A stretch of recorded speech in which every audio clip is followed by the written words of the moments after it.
Do you ever wonder what might lie out there deep in space? Do you want to believe we're not alone, that somewhere in the universe, intelligent life may actually exist? Our next guest says there is life out there. It does exist. Dr. Charles Hall says he spent 2 years working with extraterrestrial beings during his time with the American military. He claims the US military has actually been in contact with alien species for years. And Dr. Charles Hall is here to explain, along with his wife Marie, live from what Bugs Bunny used to call Albuquerque, New Mexico. Now, thank you both for your time. Terrific to have you with us. Firstly, Charles, can you tell us your story of how you managed to come into contact with these beings as you worked with the military? I'm a Vietnam veteran, and I enlisted in the Air Force in July 1964, and I was trained as a weather observer. And I was sent to Nellis Air Force Base, Nevada, outside Las Vegas, Nevada. And for 2.5 years, I was sent up to the gunnery ranges up at Indian Springs, and I was given a clearance to allow me to go anywhere in Dreamland, as long as I was alone. I discovered that up there at the north end of Indian Springs Valley, which you can see on the map, in the state of Nevada here in America, that there was a base which the U.S. Air Force maintained for a group of extraterrestrials who were tall and white. And I, as the duty weather observer, was allowed to go up there, or they were allowed to come down to where I was.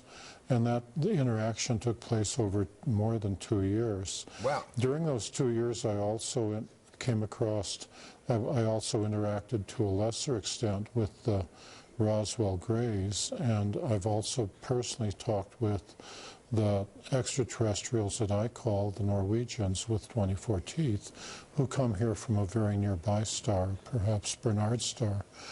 And my experiences, my presentations, my books are unique because I'm the only person that I know of that was allowed to interact with the extraterrestrials, the tall whites, for more than 2 years. So 3 different species of aliens you're talking about there, Charles. Yeah, can you describe what they look like, what they were like? Well, I'll start with the tall whites. They're thinner than we are, and they're very frail. Throughout most of their life, they are the same height as I am, 5'11", and they live 10 times longer than humans. They live 600 or 800 years. Wow.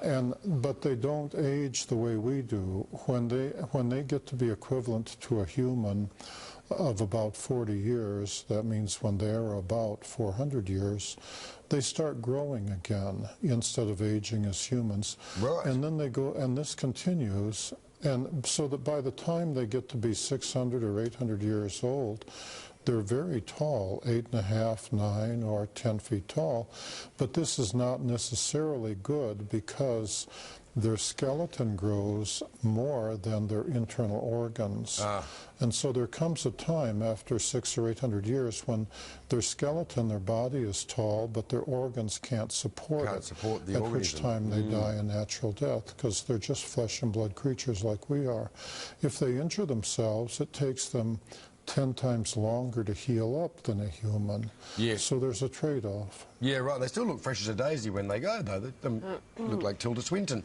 Hey, just quickly, you had them there. You were working with the aliens on any particular project, or was the military working with the aliens on a particular project? Was there, I don't know, technology sharing or, you know, botanical cross-fertilization? The U.S. Air Force, and I'm speaking of the mid-1960s, was willing to give them anything they asked for. When I first met them, I was very afraid of them, and every human I met when you come across them out in the desert was naturally very afraid of them, and they were even more afraid of us. It's like running into a gorilla in the wild where the gorilla is on his home ground. So they had to go through a process of becoming used to being around humans before they could take part in the technology transfer program. I, as the weather observer, was the test human. As an enlisted man, I was expendable, you know. I Sure. was the one they send out there and Always say, the weather guy. practice talking to Charlie. And Marie, let's bring you in. You've never seen these things for yourself. Are you a believer? Because probably a lot of people watching this morning are going to think, I don't believe him. It's ridiculous. How could it be possible? Well, Charles was very intelligent in that he waited until we'd been married a couple of months before he told me about the extraterrestrials coming into his barracks at night. And he said, well, what do you think? And I said, I really don't care. I have never given any thought as to whether they